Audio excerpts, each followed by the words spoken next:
욥기 42장 1절로 봉독해 드리겠습니다. 욥이 여호와께 대답하여 이르되 주께서는 못하실 일이 없사오며 무슨 계획이든지 못 이루실 것이 없는 줄 아오니 무지한 말로 이치를 가리는 자가 누구니이까? 나는 깨닫지도 못한 일을 말하였고 스스로 알 수도 없고 헤아리기도 어려운 일을 말하였나이다. 아멘. 우선 3절까지 봉독해 드렸습니다.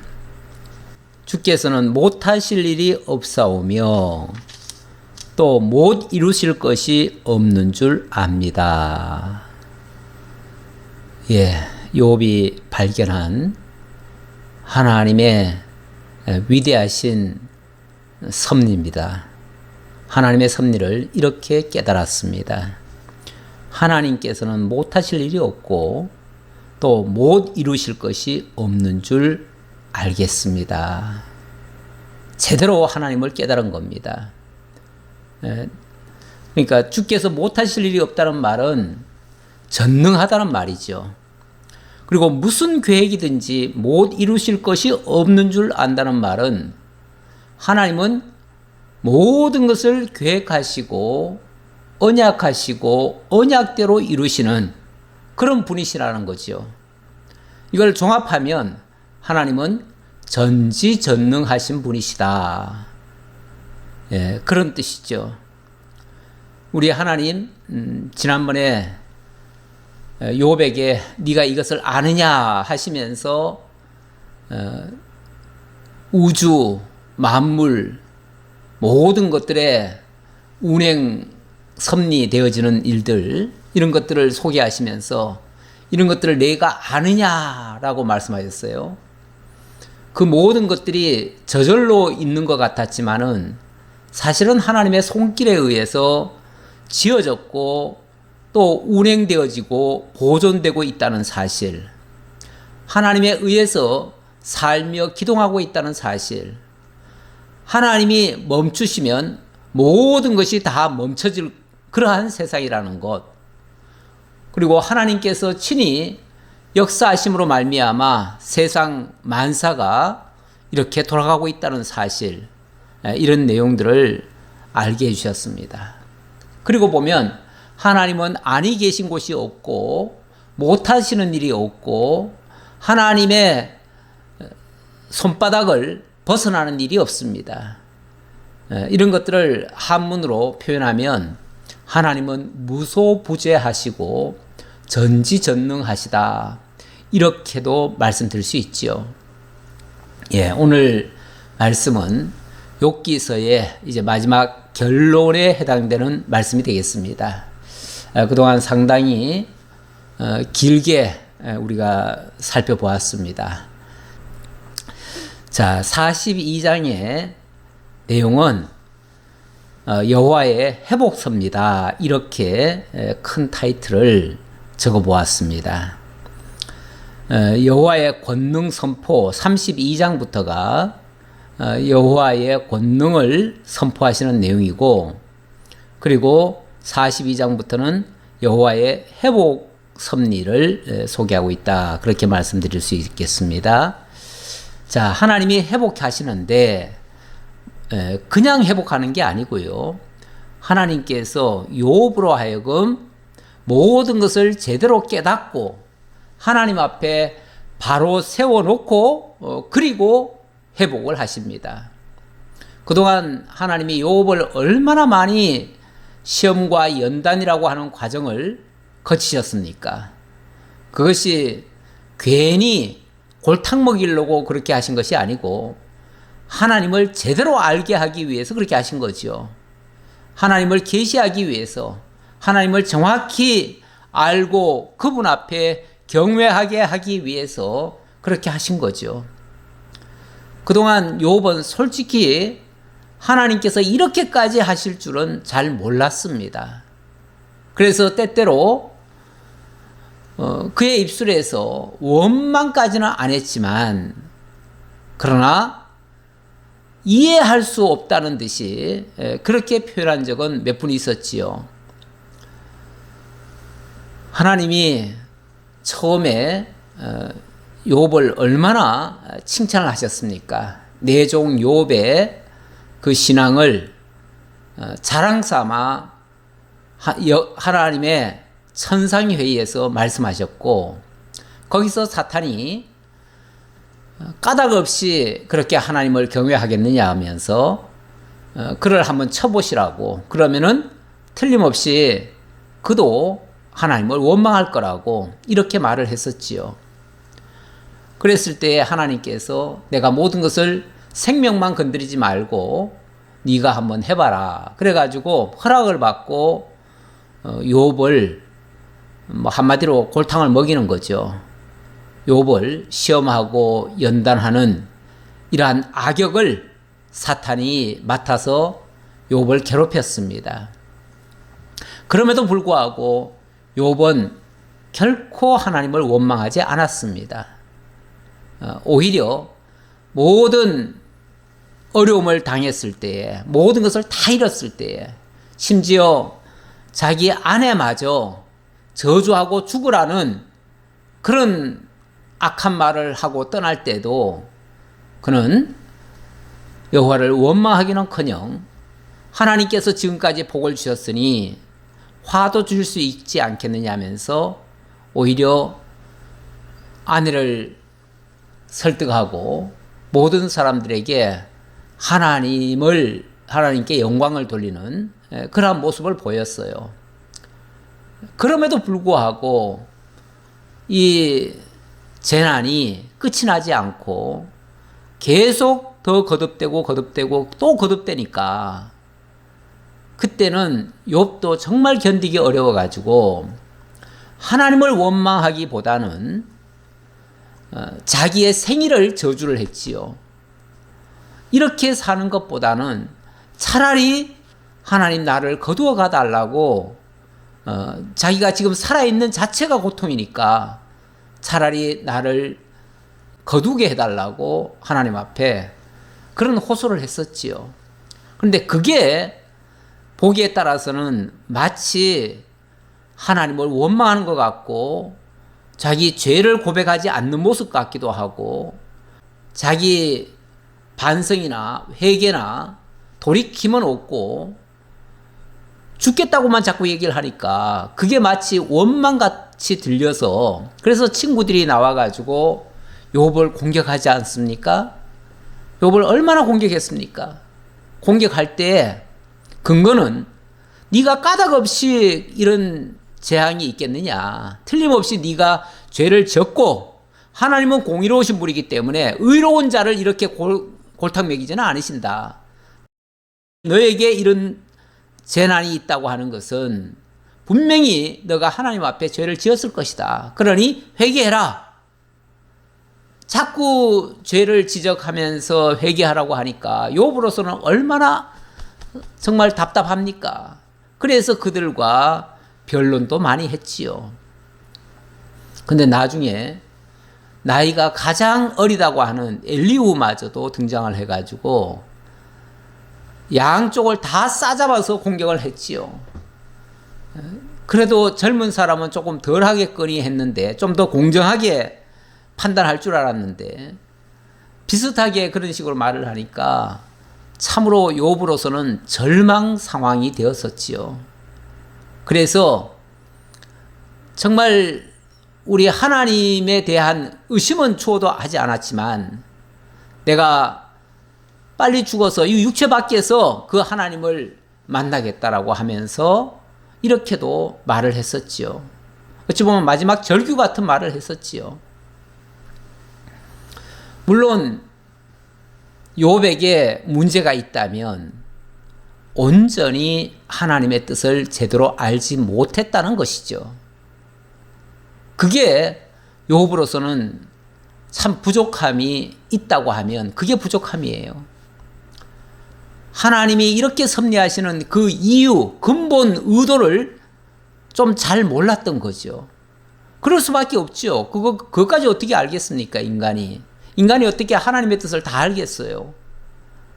다만 현상적으로 나타나는 것이 도무지 이성적으로는 이해가 안 되는 거죠. 그래서 우리 하나님이 하시는 일들 중에 때때로 우리가 이해할 수 없는 그런 내용이 있다고 말을 하니까 그게 마치 하나님은 나쁘고 자기가 더 의로운 것처럼 또 이렇게 오해가 또 되어져 가지고 그게 또 공격의 빌미가 되어지고 좌우간 무슨 말을 하면 그 말한 것 때문에 공격을 받는 이런 악순환이 계속됐었습니다. 그러니까 나중에는 욥이 입을 다물지요. 마지막에는 하나님께서 네가 내가 너에게 묻겠다. 네가 말을 해라. 그러니까 그때는 이 욥이 입을 다물었었죠. 자, 여기까지 왔었는데 이제 마지막입니다. 마지막. 자, 마지막으로 하나님이 욥을 향해서 몇 가지 질문을 하셨고 그렇게 하니까 맨 마지막에 뭔가를 깨달아서 뭔가 이제 제대로 좀 전에보다는 많이 이제 깨닫게 된 거죠.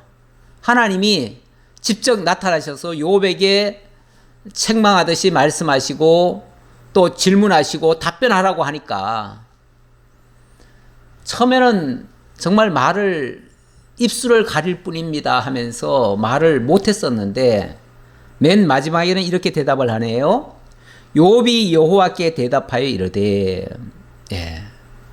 욥이 마지막으로 대답을 합니다. 그 대답은 다른 게 아니에요. 무슨 변명 같은 대답이 아니고 주께서는 못하실 일이 없사오며 무슨 계획이든지 못 이루실 것이 없는 줄 아오니 주께서는 못하실 일이 없고 못 이루실 것이 없습니다. 전지전능하십니다. 그 말이죠. 그러면서 무지한 말로 이치를 가리는 자가 누구니까? 지금까지 무슨 말을 했다고 하면 전부 다 사실은 바르게 깨닫고 대답을 한 게 아니고 제대로 알지도 못한 채 내뱉은 말들이었지요. 그러니까 인간들의 말은 뭐 아주 그럴듯하기는 하지만은 결론적으로 말하면 하나님 앞에 옳지 않았던 거예요. 결론적으로는 다 틀렸던 거예요. 그게 무지한 말로 이치를 가리는 결과가 되어버렸어요. 나는 깨닫지도 못한 일을 말하였고 스스로 알 수도 없고 헤아리기도 어려운 일을 말하였나이다. 그게 새 친구들만 그런 게 아니고 본인 역시 그랬었다 그 말이죠. 결국은 변명이라고 한 말들도 하나님 앞에는 옳지 않은 말이 됐던 거죠. 이걸 깨닫는다고 하는 것은 깨닫는 그 자체가 대단한 겁니다, 사실은. 많은 사람들이 죄를 지으면서도 죄인인 줄 모릅니다. 정말로 몰라요. 그런데 언제 알게 되냐면 우리가 하나님의 복음이 깨달아지면 비로소 내가 죄인인 줄 알게 되어집니다. 그래서 어찌할꼬 하는 그런 어떤 절규 같은 얘기가 나오지요. 그랬을 때 주 예수를 믿으라. 거기서 회개라고 하는 것이 나옵니다. 그래서 복음이 선포될 때에 세례 요한도 그랬고 예수님도 그랬고 나중에 제자들도 마찬가지였습니다. 회개하고 예수를 영접하라. 이렇게 선포하는 거죠. 주 예수를 믿으라. 그리하면 너와 내 집이 구원을 얻으리라. 그럴 때 회개라고 하는 절차가 뭐냐면 자기가 죄인임을 고백하는 거예요. 내가 죄인인 줄 모르면은 회개할 것도 없잖아요. 내가 죄인인 줄 모르면은 회개할 이유가 없어요. 그래서 저 밖에 나가서 우리가 복음을 전할 때 회개하고 주 예수를 영접하라고 얘기를 하면 왜 우리 보고 죄인이라고 얘기하냐고. 뭘 회개하라는 말이냐고. 나는 하늘을 우러러 한 점 부끄러움 없이 지금까지 살아왔노라고. 스스로 정직하게 살아왔다라고 얘기하는 사람들이 많습니다. 하기야 도덕적인 기준으로 말하면 세상이 정해놓은 어떤 윤리 도덕적인 차원에서는 자기네들 할 도리 하면서 살아왔기 때문에 크게 잘못을 했다고 생각하지 않지요. 물론 뭐 정확하게 따지면은 이 세상에 어찌 그렇게 정직하게만 살았겠습니까? 경우에 따라서는 하다못해 자동차를 끌고 다니시는 분들은 가다가 경우에 따라서 막 새치기도 하고 속도도 좀 위반하고 그럴 때가 많잖아요. 예. 그것도 엄밀하게 말하면은 그것도 불법이죠. 죄라고 규정해 놓으면은 안 걸릴 게 없습니다. 다 걸려요. 다 걸리는데 그 정도는 우리가 그냥 넘어가지요. 눈 감지요. 아이 그런 걸 뭐 죄라고 그래. 뭐 약간의 실수는 있겠지만 그런 건 죄라고 하는 거 아니야. 그리고 그런 거는 세상에서도 크게 죄로 규정하지 않습니다. 그러니까 사람들이 어떻게 생각하냐면 나는 지금까지 법대로 살아왔어. 법 잘 지키고 살아왔어. 나같이만 법 지키라고 그래. 나는 법 없이도 세상 살아가는 사람이야. 이런 식으로 생각을 하죠. 그러니까 자기가 정직하고 자기는 윤리도덕적으로 깨끗한 사람이라고 생각하는데 나보고 회개하라 그러면은 화가 나지요. 그래서 경우에 따라서 회개하고 예수 믿으라고 하면 내가 뭐 죄졌다고 나보고 그러냐고. 또 예수 안 믿으면 지옥 간다고 하니까 나같이 정직하게 사는 사람이 왜 예수 안 믿는다고. 그래서 전에 성철 스님 같은 경우는 참 예수에 대해서는 도무지 이해할 수가 없다고. 그러면서 자기 안 믿는다고 지옥 보내냐고. 그러면서 무슨 사랑의 메시아라고 얘기하냐고. 나 믿으면 천국 보내주고 나 안 믿으면 지옥 보내고 그게 무슨 사랑이냐고. 그러면서 얘기를 하더라고요. 그러나 성경이 말하는 예수는 어떤 윤리 도덕 차원에서 나를 믿으라. 그러면 내가 너한테 그 보상으로서 천국 보내주겠다. 이런 차원이 아니잖아요. 근본적으로 인간이 하나님의 지음을 받았지만은 하나님의 뜻을 거스리고 하나님을 대적하는 상태가 돼버리고 하나님과 원수된 상태가 돼버렸잖아요. 죄라고 하는 담이 하나님과 우리 사이에 쳐져버렸어요. 그것 때문에 우리가 하나님께로 나아갈 수가 없고 하나님도 죄인 같은 우리에게 다가올 수가 없는 상태가 돼버린 거예요. 그런 상태에서 하나님이신 본래 영원하신 그리스도 예수께서 독생자로서 이 땅에 오신 거예요. 하나님이 사람의 몸을 입고 이 땅에 오셨어요. 그리고 우리와 똑같은 모습으로 우리 곁에 오셨어요. 그래서 그분은 참 하나님이 되시고 참 인간이 되셨어요. 왜 그랬냐 하면 하나님과 우리 사이에 중보자가 되기 위해서 그러신 거예요. 그래서 하나님과 우리 사이에 다리를 놔주신 거예요. 길이 되어주신 거예요. 그래서 내가 곧 길이요 진리요 생명이라 나로 말미암지 않고는 아버지께로 갈 자가 없느니라. 결국 하나님과 우리 사이에 죄의 담을 쳐져 있었는데 당신의 십자가 희생을 통해서 그 죄의 담을 헐어버리시고 하나님과 우리가 서로 교통하게 만들어주신 거 아닙니까? 죄 때문에 우리가 도저히 하나님 앞에 갈 수가 없었는데 하나님께로 가야 영생이고 하나님께로 가지 못하면 영벌에 처해지는 건데 그 상태에 있는 우리가 예수 그리스도를 통해서 하나님께로 나아가게 됐으니 예수 그리스도 길을 통해서 하나님께로 나아가고 하나님 안에 있는 그 영원한 생명 가운데 우리가 들어가게 됐으니 그래서 그 예수를 믿으면 우리가 하나님께로 나아갈 수 있다. 그 뜻이잖아요. 단순히 도덕적인 차원에서 예수 믿으면 구원받는다 이런 차원이 절대 아니에요. 예수 그리스도가 우리 하나님과 우리 사이에 진정한 중보자가 되셨고 유일무이한 천하 인간에 다른 이름을 주신 적이 없다고 그랬어요. 우리를 구원할 수 있는 유일무이한 길이 되어주신 거예요. 그렇게 하신 하나님, 그렇게 하시기 위해서 어찌 보면 이 땅에 예수 그리스도를 보내셨는데, 그 그리스도가 당신은 죄가 전혀 없지만은, 그러나 모든 인간에게 죄가 있다는 사실을 일깨워 주느라고 죄 아래 가두셨다가 중보자의 손을 통해서 용서받을 수 있는 이런 길을 열어주는 그런 섭리를 하신 거예요. 그것을 모형과 그림자적으로 보여주기 위해서 욥이라고 하는 동방의 의인 같은 사람을 애매히 까닭 없이 고난을 받게 하시고 엄청난 저주도 받게 하시고 그랬다가 마침내 하나님의 본뜻을 제대로 깨닫고 하나님의 뜻대로 하나님의 계획하신 일이 이루어지도록 이렇게 역사를 하셨다 그 말이에요. 자, 그런 의미에서 우리 주님은 정말 못하실 일이 없고 또 무슨 계획이든지 못 이루실 것이 없는 분이시다.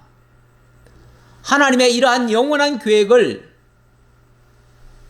이 중보자를 통해서 이룩할 수 있도록 그렇게 지금 섭리하는 모습을 보여주었다 그 말이에요.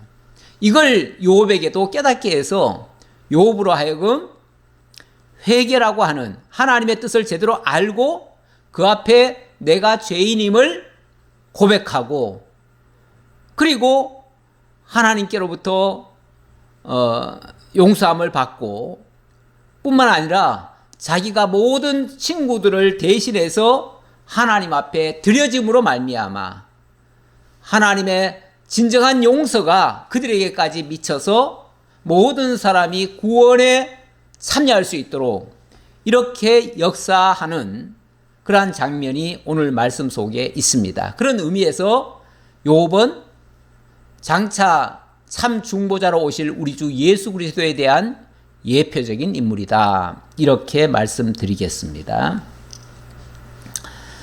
자, 이렇게 해서 욥이 이제 좀 깨달았다는 거예요. 깨닫고 그동안은 제대로 알지 못하고 그래서 알지 못한 가운데서 말을 내뱉은 게 있었기 때문에 거기에 대한 정말 하나님 앞에 고백하는 내가 그동안 잘못했음을 고백하는 말을 했고요.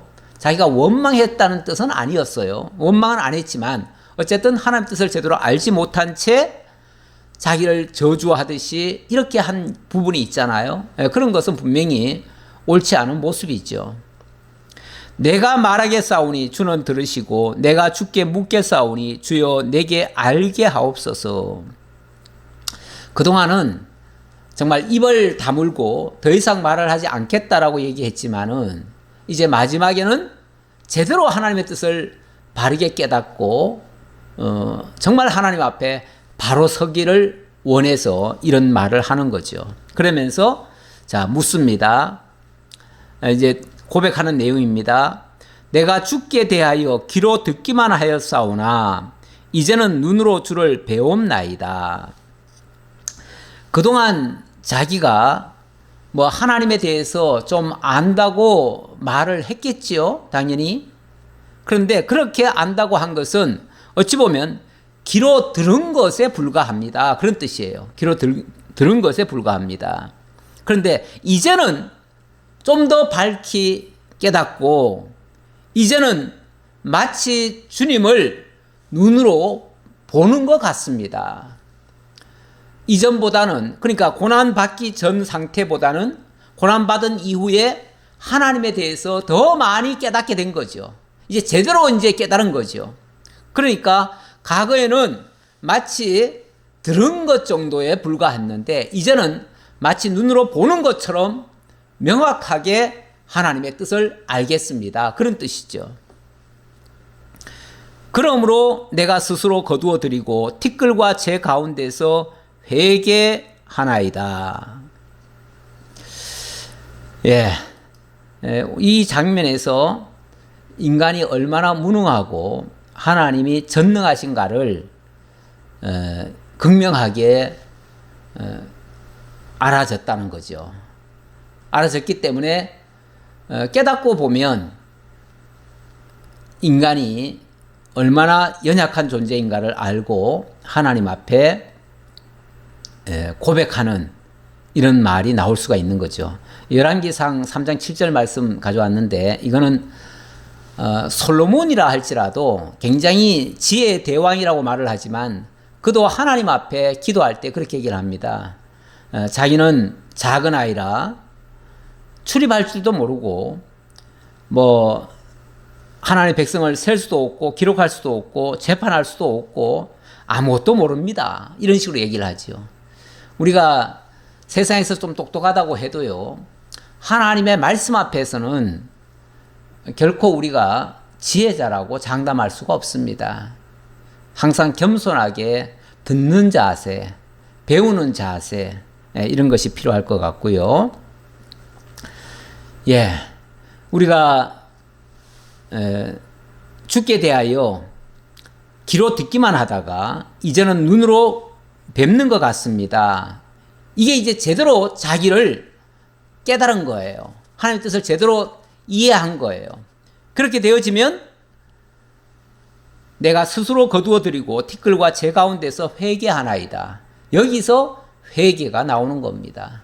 그러니까 회개라고 하는 게 뭐 윤리 도덕적인 차원에서 내가 잘못했습니다. 하나님 용서해 주세요. 이런 차원에서 하는 말이 아니에요. 하나님 앞에 바로 세워지는 거예요. 그 회개라고 하는 것이 돌이킬 회자에다가 고칠 개거든요. 완전히 우리가 가던 길에서 새로운 길로 접어드는 겁니다. 완전히 방향을 바꾸는 겁니다.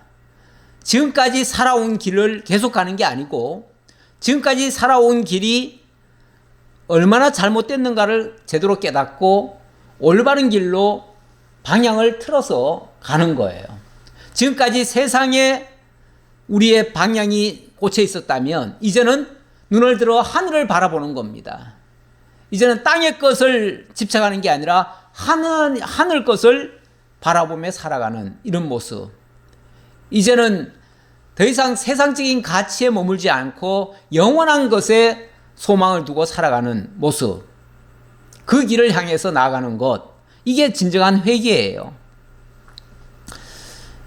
우리 신앙이 이렇게 점점 밝아지고 제대로 깨달아지고 믿어지고 그러면서 우리의 방향이 더 좋은 쪽으로 위를 향해서 나아가는 것이 좋겠지요. 고린도전서 13장 11절에 보니까 여기 이제 소위 말해서 사랑장이라고 하는데요. 우리의 과거 신앙과 앞으로 하나님을 만날 때 그 신앙, 그 수준을 표현할 때 이렇게 얘기를 합니다. 내가 어렸을 때에는 말하는 것이 어린아이와 같고 깨닫는 것이 어린아이와 같고 생각하는 것이 어린아이와 같다가 장성한 사람이 되어서는 어린아이의 일을 버렸노라. 우리가 예수 믿고 나서 갑자기 성경 좀 배우고 나면 모든 것을 다 아는 것처럼 뭐 자긍하기도 하고 자랑하기도 하고 이렇게 얘기하잖아요. 큰 소리 치기도 하고. 그리고 누가 조금 잘못하는 거 보면은 막 지적하기도 하고. 그래서 신앙생활 처음 하신 분들 중에서 남을 판단하고 정죄하고 이렇게 하기를 쉽게 하는 경우가 있어요. 근데 우리가 제대로 깨달았으면 그렇게 하는 게 아니거든요. 그런 모습이 무슨 모습이냐면 어린아이 같은 모습이에요. 어린아이들은 뭘 하나 깨달으면은 그게 전부인 줄 알아요. 그래가지고 뭐 어른들 하는 게 시시해 보이고 남들 하는 게 우스워 보여요. 그래서 자기가 뭐든지 다 할 수 있다 그러면서 큰 소리 치지만은 사실은 어른들이 봤을 때는 아직 철이 없는 모습이에요. 아직 너무 어린 모습이에요. 우리의 신앙도 뭐 좀 안다고 해도 그게 다 진짜 다 아는 게 아니에요. 진짜 말씀에 비춰보면 아직 한참 어린 거예요. 우리가 지금은 거울로 보는 것 같이 힘이 하나 그때는 얼굴과 얼굴을 대하여 볼 것이요 지금은 내가 부분적으로 아나 그때는 주께서 나를 아신 것 같이 내가 온전히 알리라. 온전히 안다고 하는 것은요, 그야말로 하나님과 우리가 거의 하나가 됐을 때 온전히 아는 겁니다. 원래 안다고 하는 그 헬라어 기노스코라고 하는 것은요, 이 피상적으로 아는 걸 안다고 하는 게 아니에요. 지식적으로 아는 걸 안다고 하는 게 아니에요. 마치 비유적으로 말하자면 부부가 한 몸을 이뤘을 때 온전히 상대방을 이해하듯이 우리가 하나님과 정말로 하나가 됐을 때, 우리 아까 찬송, 우리가 주 안에 살자, 우리 과거의 어떤 삶이었더라도 주님과 함께라면 그 안에 참 생명이 있고 영원한 천국이 있고 그 안에 진정한 평안이 있고 자유가 있고 기쁨이 있고 뭐 이런 얘기를 했는데요. 정말로 우리가 주님과 연합하고 주님 안에 있을 때 그때 이루어지는 것들이 진정한, 이거는 진짜 주님과 만남이죠. 만남. 그러니까 귀로만 듣는 신앙이 아니라 눈으로 보는 신앙을 뛰어넘어서 주님과 한 몸이 되는 신앙.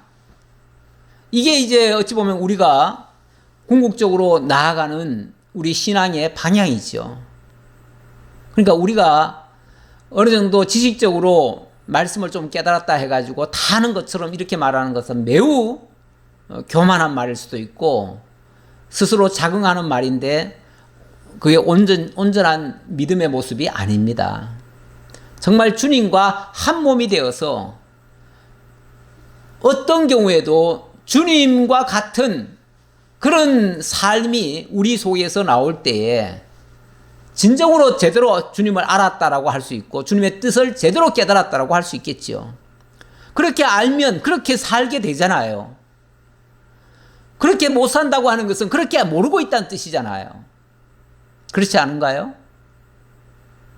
자꾸 어떻게 삶을 얘기하면은 우리가 믿음으로 구원받았는데 왜 자꾸 삶을 얘기하냐고 또 이렇게 하시는 분들도 가끔 있어요.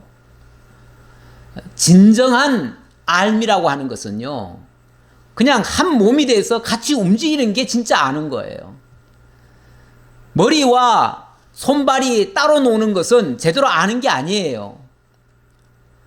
우리가 학습이라고 하는데, 학이라고 하는 거는 귀로 듣고 눈으로 보고 이래가지고 터득하는 상태지요. 배우는 상태지요. 습이라고 하는 것은 그것이 우리의 삶 속에서 그냥 녹아나는 거예요. 그냥 아는 대로 실천이 되어지는 모습이에요. 그래야 제대로 학습했다고 할 수가 있어요. 우리가 제대로 하나님을 만나고 안다고 하는 것은 이 경지까지 가는 것을 제대로 안다고 할 수 있고, 그렇게 되지 않으면은 그냥 눈으로만 듣고 있는 모습이에요. 귀로만 듣고 있는 신앙의 모습이에요. 자, 7절입니다.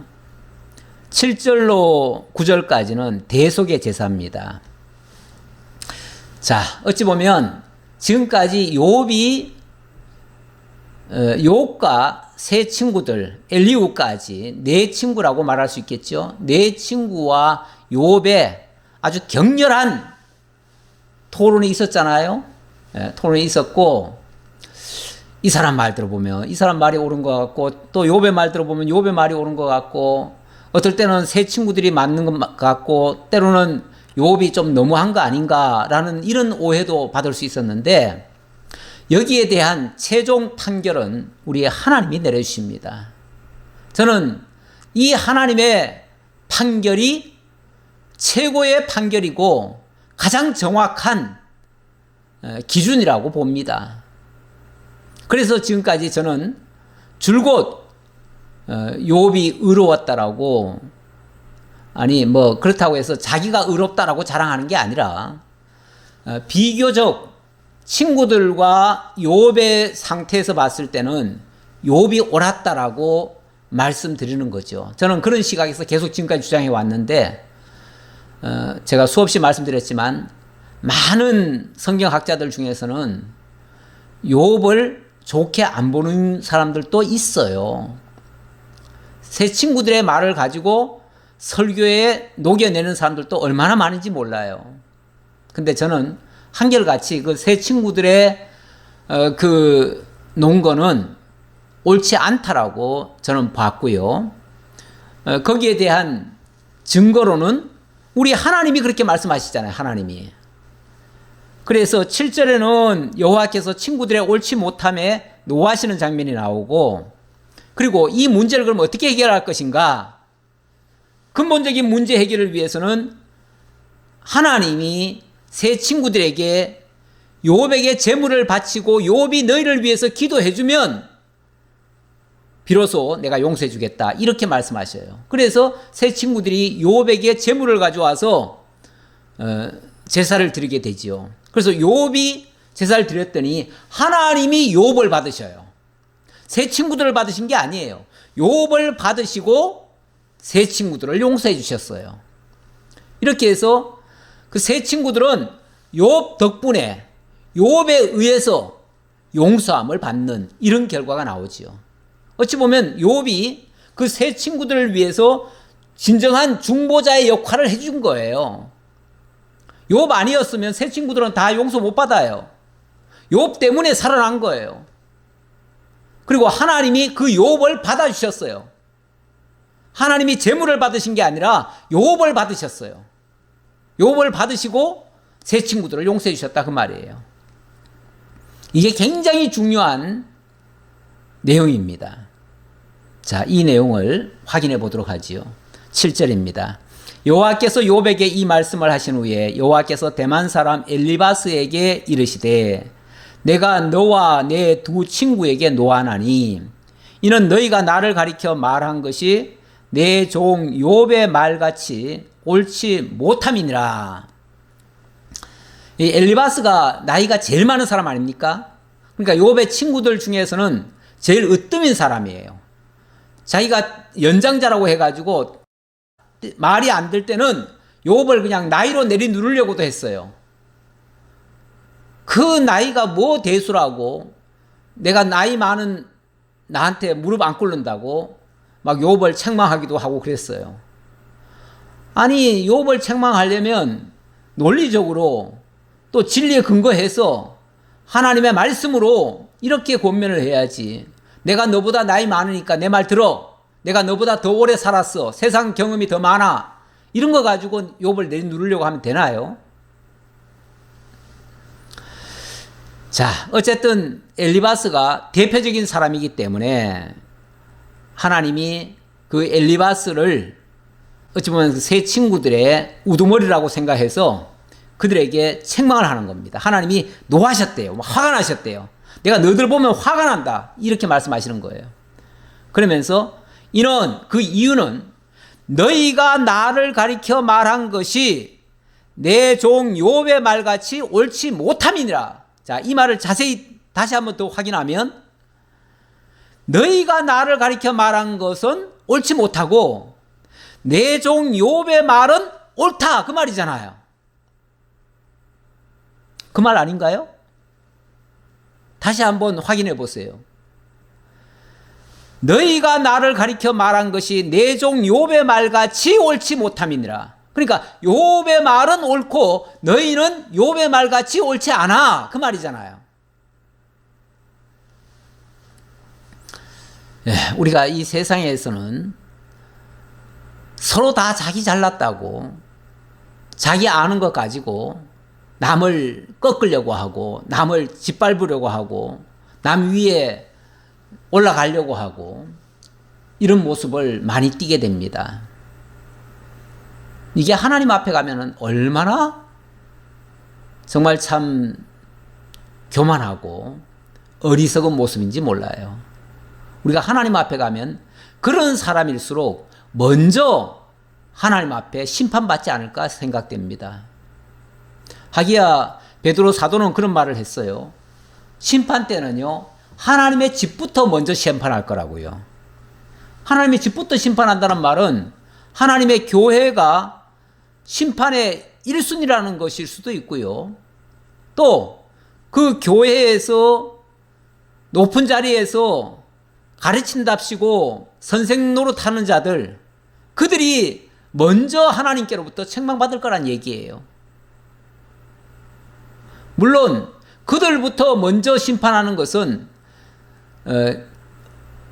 매도 먼저 맞는 게 낫다고, 그것도 하나님의 은혜일 수는 있어요. 나중에 하나님의 교회가 이렇게 심판을 받는다면 세상은 얼마나 많은 심판을 받겠느냐 하시면서 오히려 세상은 이 다음에 더 큰 심판이 있을 거라고도 말씀하셨어요. 그러니까 하나님이 먼저 본보기로 믿음 안에 있는 사람들을 먼저 책망하시고, 그 다음에 정말 믿지 않는 자들, 그들에 대해서도 하나님 심판하시죠.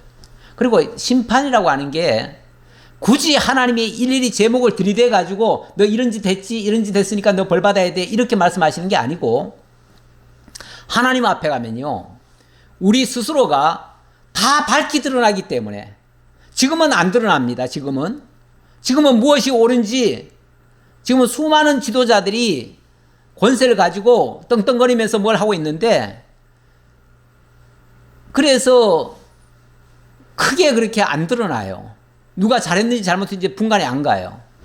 그런데 이 다음에 가면요, 하나님이 다 드러내신대요. 그리고 다 드러내고 말고 할 것도 없이 우리가 다 하나님 앞에 가면요, 다 그냥 다 보여요. 다 보여. 지금은 귀로 듣는 것 같은 정도지만 나중에 가면 다 눈으로 보는 것 같은 상황이 돼요. 그러니까 모든 무릎이 하나님 앞에 무릎 꿇을 것이고, 또 자기 입으로 다 고백할 거예요. 그래서 로마서에 보니까 14장 10절에 네가 어찌하여 내 형제를 비판하느냐, 어찌하여 내 형제를 업신여기느냐, 우리가 다 하나님의 심판대 앞에 서리라. 기록되었으되 주께서 이르시되 내가 살았노니 모든 무릎이 내게 꿇을 것이요 모든 혀가 하나님께 자백하리라. 모두가 다 하나님 앞에 그냥 자백을 한대, 스스로. 이러므로 우리 각 사람이 자기 일을 하나님께 직고하리라.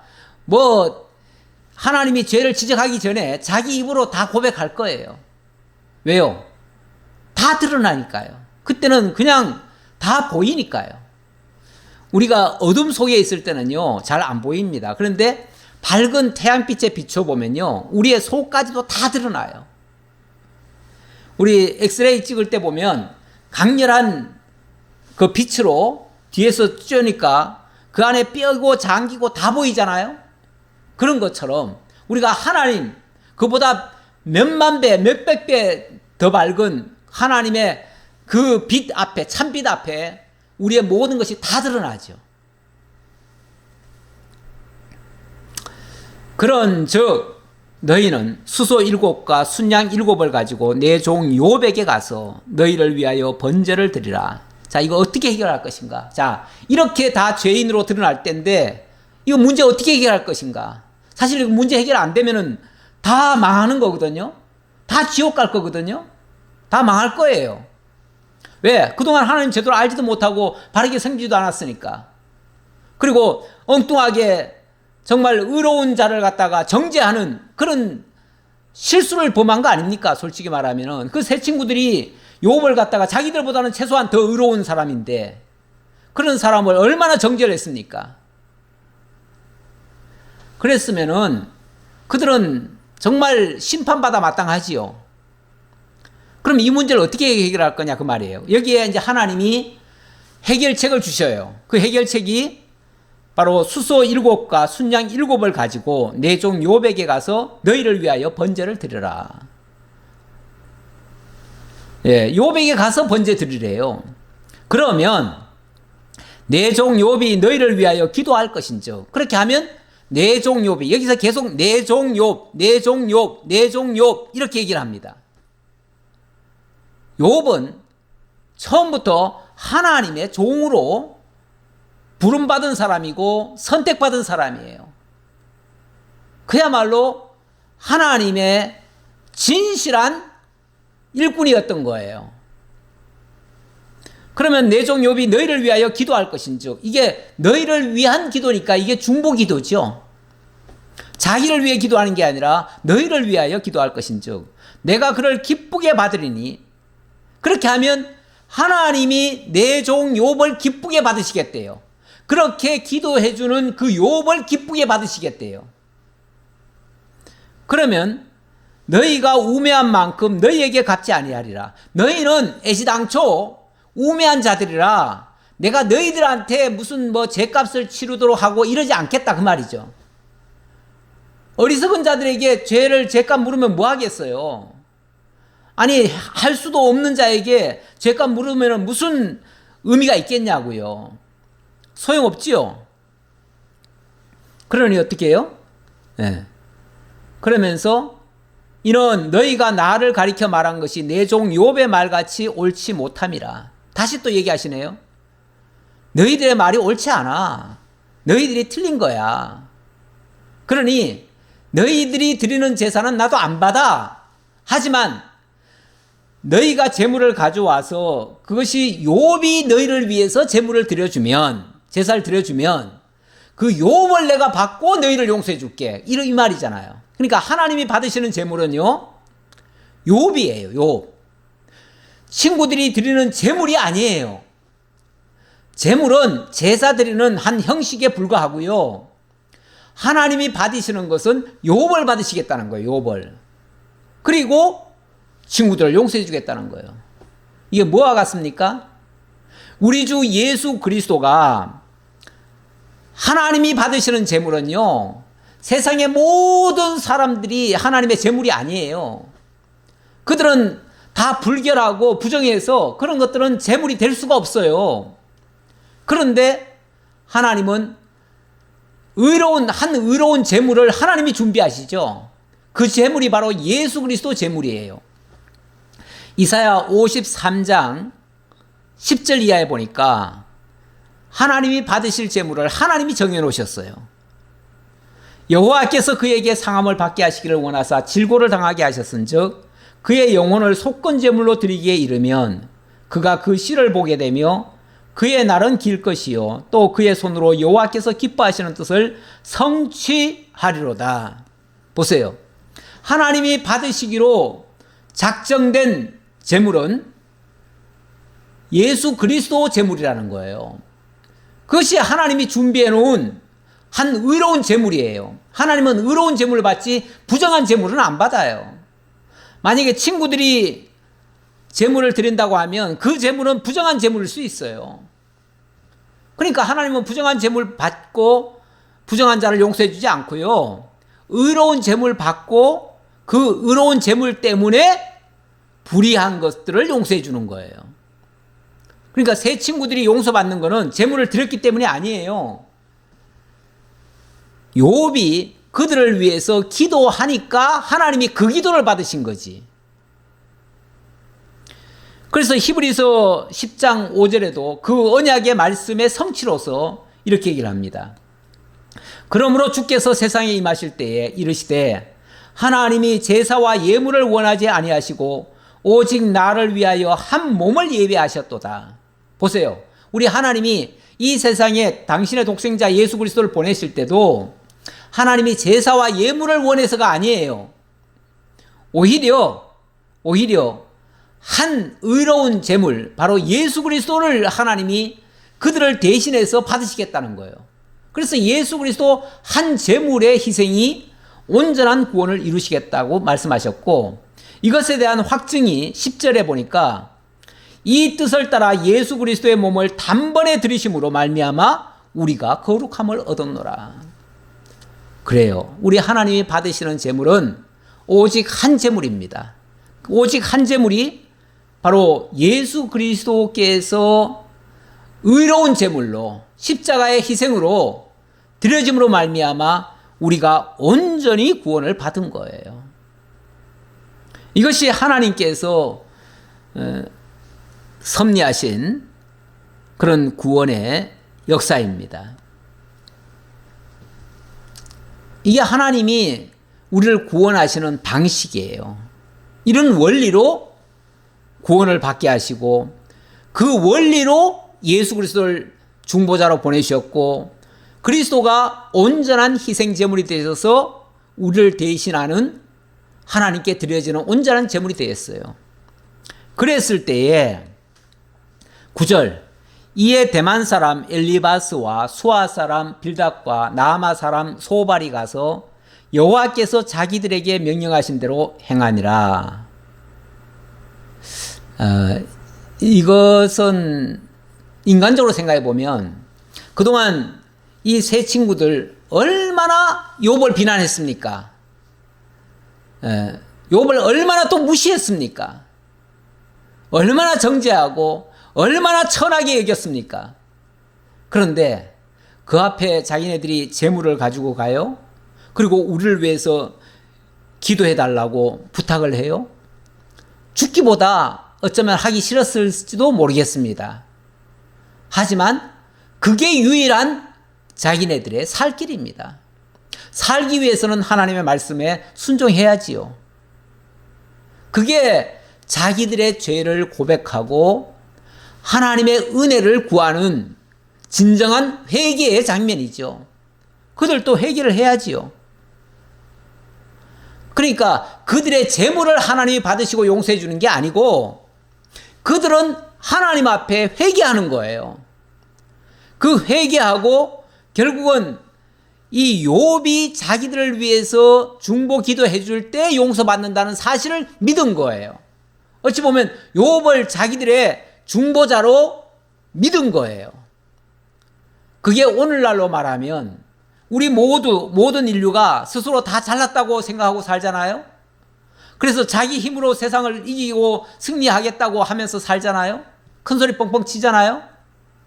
하지만 정말 하나님 깨닫고 나면 내가 죄인이라는 것이 알게 되어지고 정말 그리스도의 자비와 긍휼이 아니고는 도저히 용서받을 수 없겠다라고 하는 이런 고백을 하는 거죠. 그래서 하나님 앞에 엎드리고 주 예수를 믿는 겁니다. 주 예수의 자비와 긍휼을 구하는 겁니다. 그분의 십자가의 공로를 믿는 겁니다. 그분이 나의 주요 나의 그리스도이심을 믿는 겁니다. 이랬을 때에 진정한 구원이 있을 것이라고 하는 이러한 약속의 말씀이 되겠습니다. 자, 이렇게 했더니 어찌 보면 자존심 다 꺾고 했겠지요. 자, 그랬더니 여호와께서 욥을 기쁘게 받으셨더라. 보세요. 여호와께서 그 재물을 기쁘게 받으셨더라가 아니에요. 여호와께서 욥을 기쁘게 받으셨더라. 그러니까 하나님께 드려진 재물은 그 세 친구들이 드린 그 소 7마리, 순양 7마리가 아니에요. 그게 아니고 욥이에요. 욥. 그 욥을 그 세 친구들이 욥을 믿은 겁니다. 욥을 의탁한 겁니다. 욥을 의지한 거예요. 욥을 의지하고 욥에게 자기들이 죄인이라고 하는 사실을 고백한 거죠. 그랬더니 욥은 물론 그들이 준 그 7마리의 소를 가지고 하나님 앞에 드렸지요. 드리는데 하나님이 받으신 것은 그 재물이 아니고 그렇게 제사를 드리는 그 욥을 받으신 거예요. 욥을 받으시고 그 재물을 드린 그 세 친구들을 다 용서해 주신 거예요. 똑같은 원리입니다. 우리 주 예수 그리스도께서 우리를 대속해서 십자가에 못 박혀 죽어주셨습니다. 그랬을 때 하나님이 그 예수 그리스도를 받으시고 그 예수 그리스도를 의지하는 예수 그리스도의 이름으로 기도하고 예수 그리스도를 믿는 모든 사람들의 죄악을 다 용서해 주는 거예요. 그들의 모든 허물 그것을 다 용서해 주시는 거예요. 그래서 우리가 예수 믿는 거예요. 그래서 그 예수가 우리의 유일무이한 중보자가 되시는 거예요. 그래서 디모데서에서 그렇게 얘기하잖아요. 오직 우리의 중보자는 한 분이시라고요. 하나님과 인간 사이에 유일한 중보자 바로 예수 그리스도 그분만이 우리의 진정한 구원자라고 그렇게 고백을 합니다. 오늘 제가 끝까지 갈까 했는데 도저히 거기까지는 못 가겠고요. 오늘 9절까지만 말씀드렸습니다. 드리고 다음 주 한 주간을 더 마무리를 하도록 하겠습니다. 기도하겠습니다. 감사합니다, 하나님. 참으로 미련하고 어리석기가 짝이 없는 인생들입니다.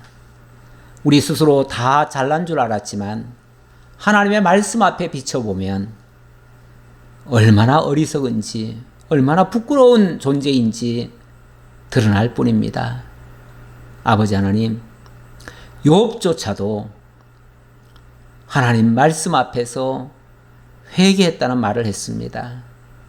그리고 세 친구들은 그보다 더 옳지 않아서 욥에게 나와 자기들의 잘못을 고백하고 그리고 욥에게 재물을 바치고 욥이 자기들을 위해서 기도할 때에 그리고 자기들을 대신해서 하나님 앞에 온전히 드려질 때에 그들 자신들도 용서받았음을 깨닫게 됩니다. 모형과 그림자였던 욥의 실체가 바로 우리 주 예수 그리스도이심을 깨달았습니다. 정말 죄인 중에 괴수 같았던 저희들, 이제 예수 그리스도 앞에서 죄인임을 고백하고 회개하고 예수를 나의 주로 나의 그리스도로 영접하게 하셔서 감사합니다. 나를 대신해서 십자가에 못 박아 죽어주신 그리스도의 희생의 제물이 우리를 영원한 죄에서 속죄하시고 영원한 생명으로 인도해 주셨음을 감사드립니다. 이 은혜의 영광 늘 하나님 앞에 감사하며 찬양하며 남은 여생도 살아가는 저희 모두가 되게 하옵소서. 모든 것 감사드리옵고 예수님 이름으로 기도하옵나이다. 아멘.